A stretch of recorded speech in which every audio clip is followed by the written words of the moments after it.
적으로 보면 예루살렘하고 베델 사이가 이 경계예요. 네, 베냐민 땅 바로 이쪽으로 그렇지.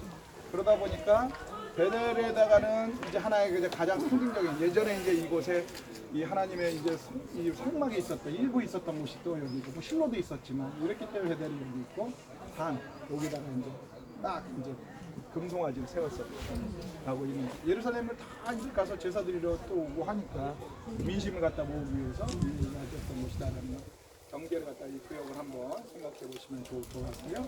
그 다음에 이걸 설명드릴 때 여기 고고학 발굴을 하다가 가장 대표적으로 나온 그 유적이 1993년도에 이 돌판이 나와요. 이 진본 박물관에 있어요. 박물관에 있는데 여기 보면은 이렇게 색깔이 갈색으로 있는 게 데이트 다비드라고 하는 다윗 왕가 다윗의 집 요 문구가 나왔는데 우리가 성경에 보면 다윗과 솔로몬은 왕이었잖아요.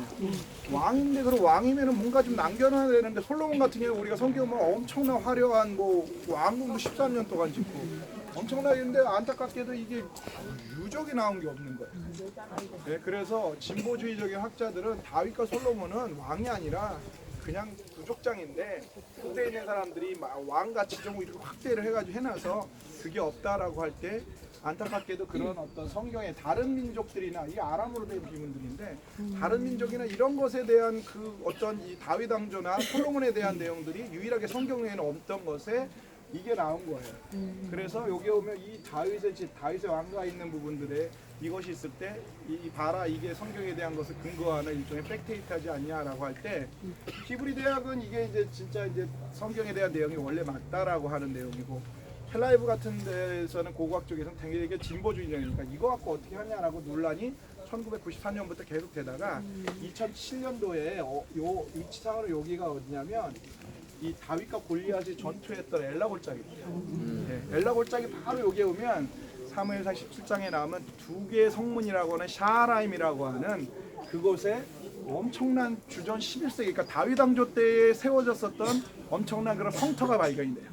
거기서부터 무궁한 유적이 나와서 그 안에서 보면 그 유적이 그렇게 많이 나와가지고 이게 다윗 시대 때 강력한 왕국이 있지 않으면 이러한 성이 쓸 수 없다라고 하는 고고학적인 큰 반전이 일어나면서 다윗에 대한 내용이 왕이었다라고 하는 것이 계속 고고학적으로 증명이 되는 발전된 과정들이 10여 년 사이에 있었습니다. 그래서 그게 맨 먼저 93년도에 이게 나오고 2007년도에 샤람이라고 하는 곳에 발굴을 하는 부분들이 있었던 것이었고 이때는 아니었지만 2007년도에 그런 발굴을 할 때 여기 한국에서 여기 교민들 중에서 몇 분은 특히 뭐 장신대 뭐 강우 박사 교수님이라든가 여기에 뭐 여러 우리 같이 있는 교민들이 여기에서 이 매니저로 상당히 많은 발굴을 해서 엄청난 발견을 해놔서 큰 발전들이 일어났던 것이다라는 것을 한번 기억해 보시면 좋을 거예요. 그래서 이 돌판이 헬단 그러한 이 비문이라고 해서 요게 박물관에 있는 상당히 중요한 의미를 차지하고 있는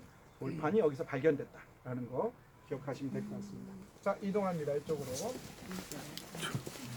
저기 기둥 사이에 저거 고양이가 뭐